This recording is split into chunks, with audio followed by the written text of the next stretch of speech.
કનૈયા, તારે મારી પાસેથી બળજબરીથી પૈસા લઈ જવા છે ને, તો લઈ જા, જા. પણ એટલું યાદ રાખજે કે તારે માથે હાથ તૂટી પડશે, હાથ. હું તારી ઉપર ચોરીનું હાલ મૂકીશ પોલીસમાં જઈને, અને તારે 7 વર્ષ જેલના સળિયા ગણવા પડશે, સળિયા. તારી માં તો આ બધું જોઈને માથું ખૂટશે, માથું. તારી ગરીબડી બેન જયારે ગામમાં નીકળશે ને, ત્યારે ગામના લોકો એની ઉપર ચોરની બેન કહીને તું કરીને નીકળશે. અને તારો બાપ તો આ બધું જોઈને ગાંડો થઈ જશે, ગાંડો. બોલ, હજી તારે લઈ જવા છે પૈસા? જા, લઈ જા પૈસા, લઈ જા. લો બાપુ, આ તમારી થાપણ. આની દે, અંધી રકમ પાછી આની દે કહું છું. અરે બાપુ, એની વાતોમાં ન આવો, હાલો મારી હારે. બાપની આબરૂનો ધજાગરો ઉડાડવા બેઠો છે. અરે આખા કુટુંબને માથે કાળી ટીલી લગાવી છે તારે. તારા લીધે જ મારી દીકરી કુંવારી રહી જશે. અરે કુંવારનો ભાઈ છે કે વેરી? બાપુ, કઈ સાંભળવું નથી મને તારું. અબઘડી મારી આંખો આમેથી દૂર થઈ જા, અને આખી જિંદગી તારું મોઢું મને દેખાડતો નહીં. જા જા કહું છું.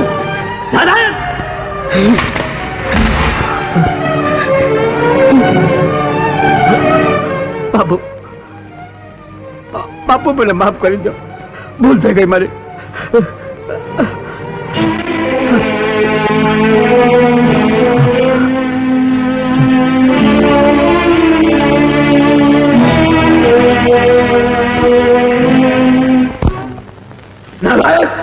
આપની આબરૂનો ધજાગરો ઉડાડવા બેઠો છે. અરે આખા કુટુંબને માથે કાળી ટીલી લગાડી દે તારે. તારા લીધે જ મારી દીકરી કુંવારી રહી જશે. અને તું એનો ભાઈ છે કે વેરી? તું એનો ભાઈ છે કે વેરી? તું એનો ભાઈ છે કે વેરી? રૂપા, હાલ મારી હરે. અરે કનૈયા, હું કરીશ બેટા? હમ તો તું મારા બાપુને પૂછી લેજે. હા. અરે પણ થયું છે હું, એ તો મને કે. અરે મને કહે છે કે હું રખડું છું, કોઈ જાતની જવાબદારી સમજતો નથી. અરે મારા લીધે મારી બેનના લગ્ન થતા નથી. અરે મને તો ત્યાં સુધી કીધું કે તારું મોઢું બતાવતો નહીં.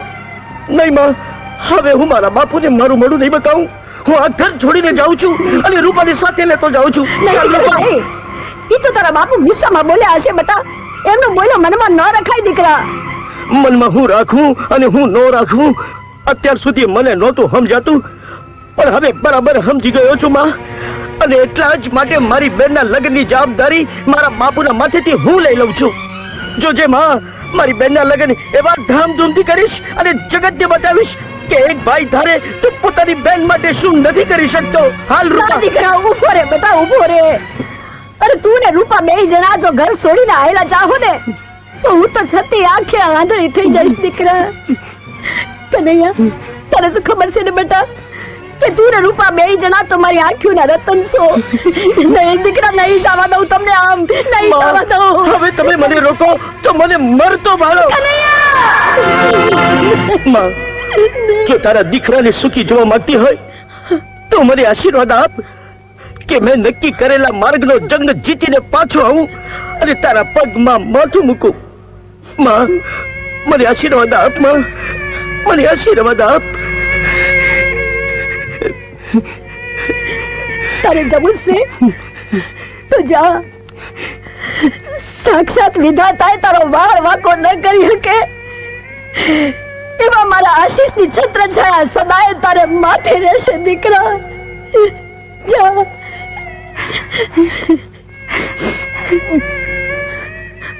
રાજા, હું તને એક ફરજ સોંપતો જાઉં છું.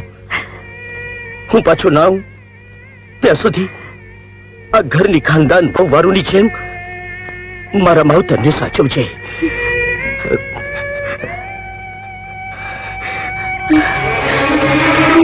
સુખી રહેજે દીકરા, સુખી રહેજે.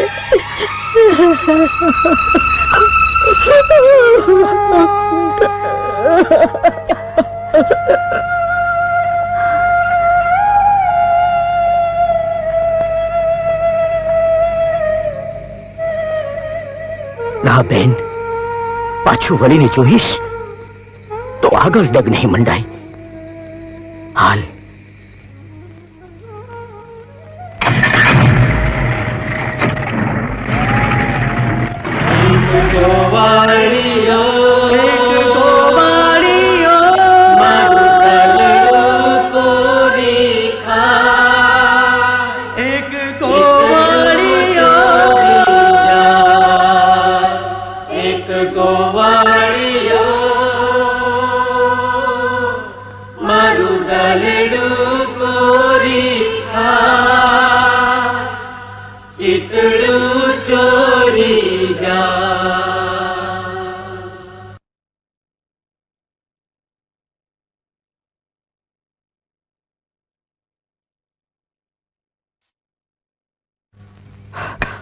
મરિસ્મતી ફરી ગઈ છે. અરે કનૈયો તો જુવાન માણસ, ગરમ લોહી, ઉકળી ઉઠે, પણ મારે તો સમજવું જોઈએ ને.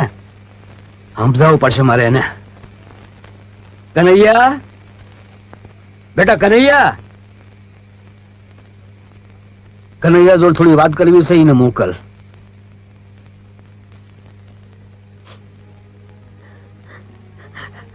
કનૈયો, કનૈયો તો રૂપાને લઈને ઘર છોડીને હાલ્યો ગયો. હાલ્યો ગયો મારો છોકરો. હું કીધું? કનૈયો ઘર છોડીને હાલ્યો ગયો? અરે તેને રોક્યો પણ નહીં.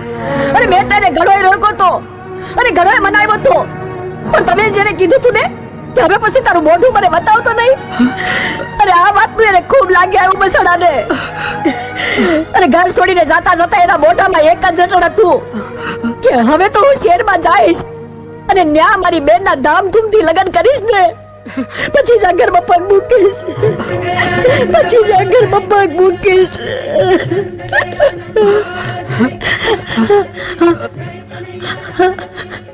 ગોકળ આઠમ ને દિવસે ઘરે આવેલો કનૈયો ગોકળ આઠમ ના દિવસે ઘર છોડીને હાલ્યો ગયો. મારો સ્વાગ છે, અંદર મારો સ્વાગ છે. મારી બેને હાથમાં આપેલી થાપણ ને ગુસ્સો કરવાનો, એના પર હાથ ઉપાડવાનો, મને હું હક હતો. બહુ પાપ કર્યું છે મેં, બહુ મોટું પાપ કર્યું છે. અંધોએ વાંક મારો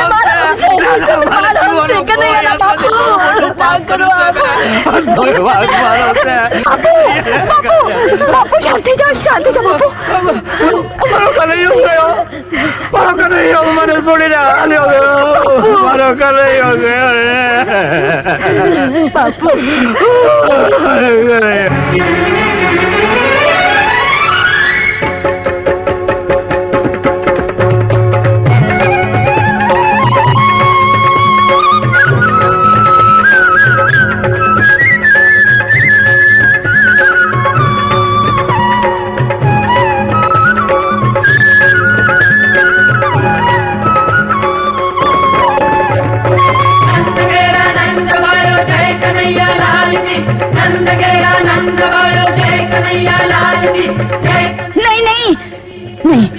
આવાજો નહીં સાંભળી શકું.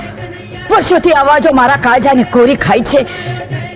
મારા બે હોઠો વચ્ચે થીજેલું હાલરડું હજી મારા હોઠોની બહાર આવી શક્યું નથી. દીકરાને વહાલ કરવા લંબાયેલા હાથ હજી હવામાં બાચકા ભરી રહ્યા છે. વર્ષો સુધી ધીરજ રાખી, પણ હવે મારા દીકરાને જોયા વિના નહીં રહી શકું. કાજુ કટન કરીને પણ દૂરથી એને જોઈ લઈશ, ત્યારે જ મારા હૈયાને શાંતિ થશે. કનૈયાના બાપુ, કનૈયાના બાપુ, મારો આટલો ગુનો માફ કરજો, તમે માફ કરજો. ચાલ ચાલ, મારે બહાર જવું છે, જલ્દી ચાલ. આજે રસ્તામાં બસ ખોટવાઈ ગઈ, એમાં ભારે હેરાન થવું પડ્યું. એ તો કહો કે આજે તમારો જન્મદિન અને ગોકુળ આઠમ છે, એટલે 4 એકો રજવાડું છે.